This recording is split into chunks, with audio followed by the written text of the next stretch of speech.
سلام دوستان عزیز، به کانال یوتیوب بافتنی با مینا خوش اومدید. دوستان امیدوارم که حالتون خوب باشه و شاد و سرحال باشید. این هفته براتون این بافت دو رنگ رو آماده کردم که ساده بافی هستش و از دو رنگ تشکیل شده و بسیار ساده و زیبا و مناسب برای لباس کودک هست. ببینید نمای روی کار به این صورت هست و قسمت پشت کار هم به این صورت هستش، یعنی بافتمون پشت کار هم بافت تمیزی در میادش.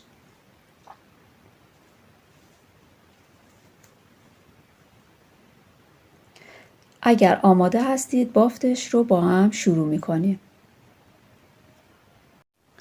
دوستان اول تعداد دونه ها رو براتون میگم که این تناسب رو باید رعایت بکنید. مضربی از عدد 4 هست و در آخر هم 3 تا دونه باید اضافه بکنیم. الان من یک نمونه کوچیک رو براتون توضیح میدم.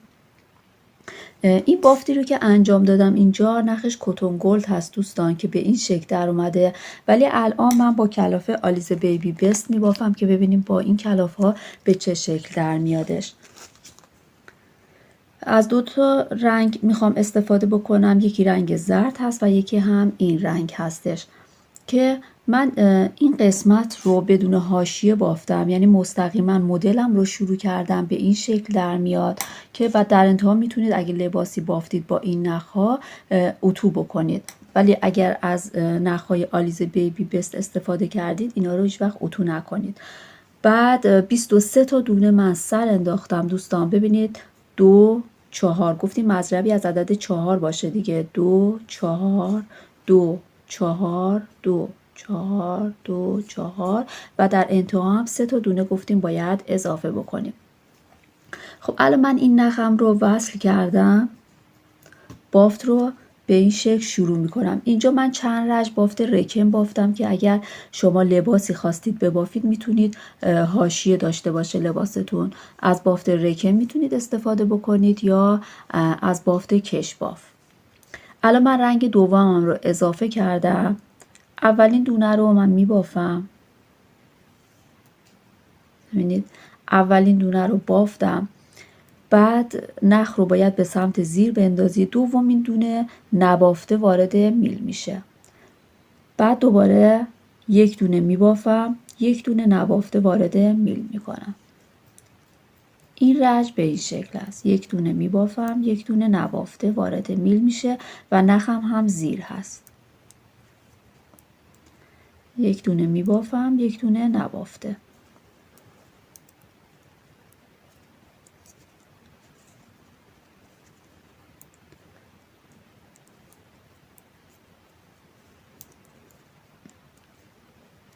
این رج تا انتها به این شکل بافته میشه.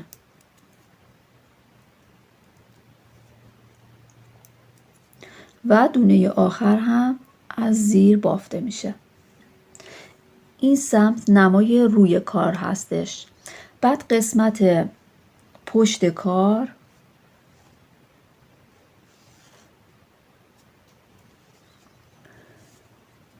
ببینید، قسمت پشت کار دقیقا مثل همون قسمت بافته میشه، فقط از دونه ها رو باید از رو ببافیم. ببینید این دونه ای که نبافته بودیم همچنان نبافته وارد میل میشه و این دونه ای که بافته شده بود از رو بافته میشه. این قسمت این نبافته وارد میل میشه و این از رو بافته میشه.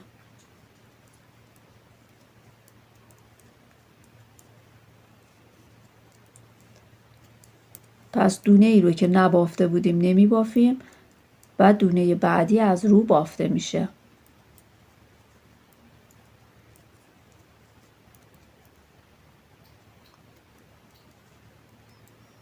کلا با هر رنگ باید 6 رج ببافیم.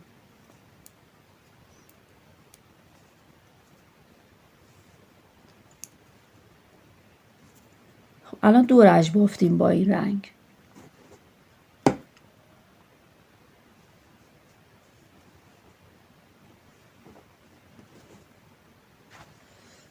رج سوم فقط حواستون باشه این نخ رو، چون بعدا دوباره میخوایم بعد از اینکه 6 رج با این رنگ بافتیم 6 رج هم باید با رنگ زرد اون ببافیم، این رو باید همینطور بیارید بالا قرار بدید. ببینید این سمت قرار بدید که نختون پایین نمونه، به این شکل. ببینید این رو باید دور این نخ بپیچید و هر رج این بالا بیادش. خب رج بعد دونه اول رو در میارم، دونه دوم رو میبافم دوتا و دونه سوم رو هم میبافم، یعنی 3 تا بافته میشه، یک دونه نبافته. ببینید 1 2 3 یه دونه نبافته، 1 2 3 یک دونه نبافته،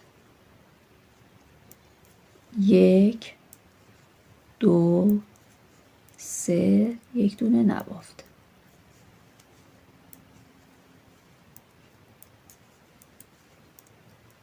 تا انتها به این شکل 1 2 3.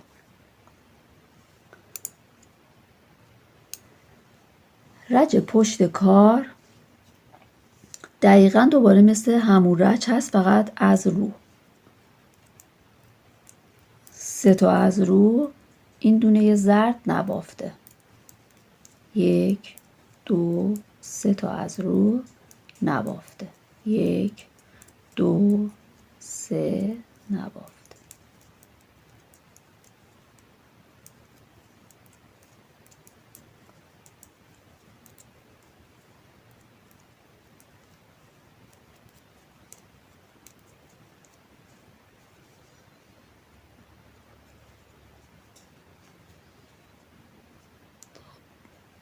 دوباره نخ زردمون رو بالا میاریم و بعد بافتمون رو شروع میکنیم.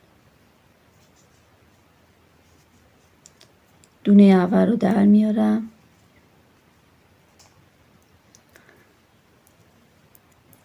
توی این رج همه دونه ها بافته میشه. ببینید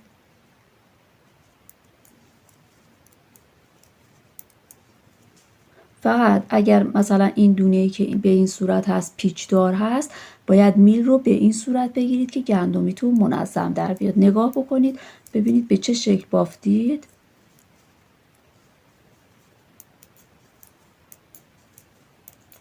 پس توی این رج همه دونه ها از زیر بافته میشه و رج پنجم هستیم.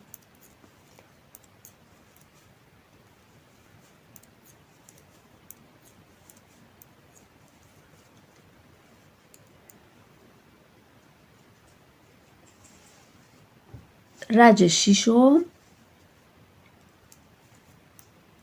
باید همه دونه ها رو از رو ببافیم.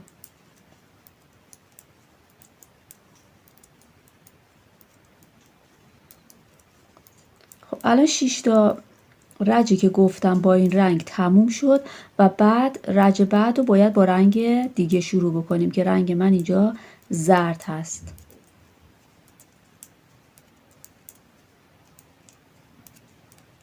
چون میخوام رنگم رو تغییر بدم توی این رج این دونه آخر رو نمی بافم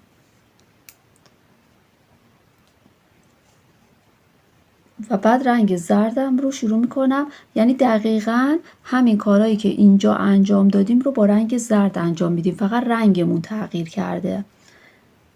خب این دونه اول رو میبافم، یک دونه نمی بافم، یعنی دقیقاً رج اولی که بافت مدلم رو شروع کردم به همون شکل هست، هیچ تغییری نداره، فقط رنگ رو باید عوض می کردم. یک دونه از زیر می بافم، یک دونه نمی بافم.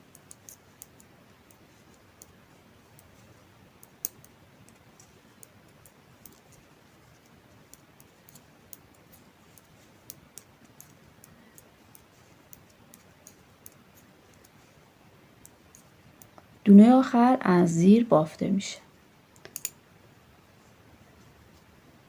رجای پشت کار به همون شکل بافته میشه. این نبافته است، نبافته وارد میل میشه، این رو از رو میبافم، نبافته از رو بافته میشه.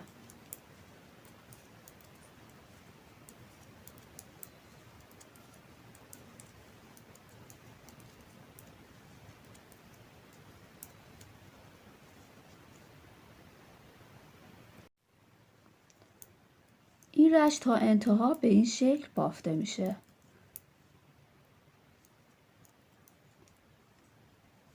فقط حواستون باشه اینجا این نخ رو دوباره باید بیارید بالا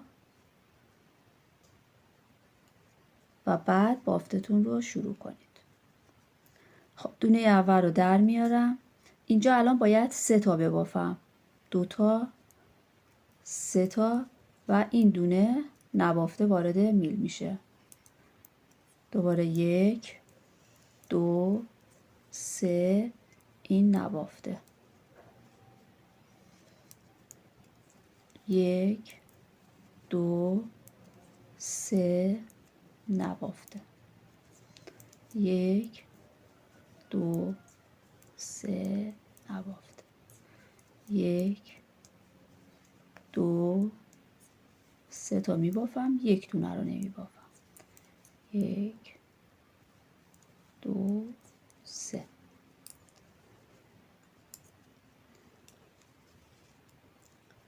رج پشت کار فقط از رو هستش. ببینید این 3 تا دونه که از رو بافته میشه، این نبافته. 3 تا از رو نبافته. وقتی که به قسمت پشت کار رسیدید دقیقا باید همون کاری که قسمت رج قبل انجام دادید و انجام بدید. یعنی دونه‌ای که نبافته هست نبافته میمونه، دونه هایی که باید ببافید و میبافید. فقط اینجا از رو هست. 3 تا دونه از رو، 1 دونه نبافته.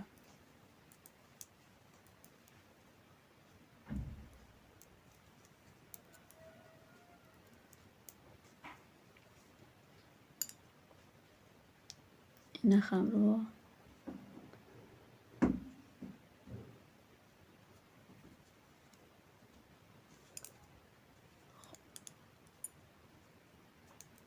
دونه اول رو در میارم.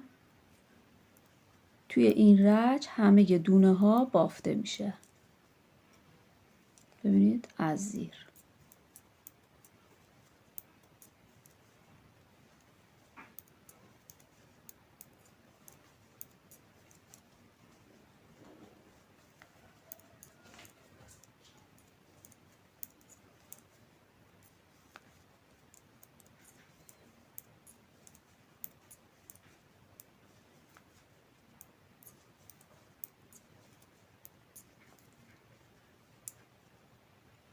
الان رج ششم هستیم. دوباره رج ششم کل دونه ها از رو بافته میشه.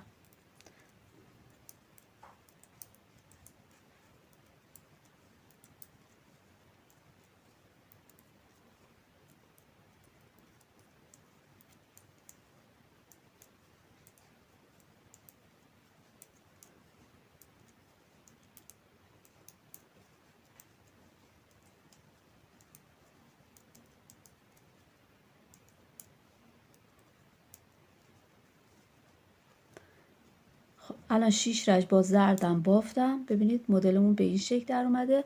دوباره باید از این نخ استفاده بکنیم و دیگه تکرار هست دوستان. دوباره چون که اینجا میخواستیم نخ رو عوض بکنیم دونه آخر رو نبافید. من فراموش کردم بافتم. بعد دوباره باید شروع بکنیم دیگه. دونه اول رو میبافیم، این دونه نبافته وارد میل میشه. به همین صورت دیگه تکرار هست. ببینید این رو هم سفت میکنیم. الان بافت ما به این شکل در میاد دوستان. دیگه تکرار هستش و به هر اندازه‌ای که میخواید میبافید و بافتمون به این شکل در میاد. قسمت پشت کار هم به این شکل در اومده. ببینید به این صورت در میاد. این رو با نخ کتون گلد بافتم، این رو با آلیزه بافتم. حالا با نخ‌های دیگه هم میتونید ببافید، امتحان بکنید ببینید کدوم زیباتر در میادش.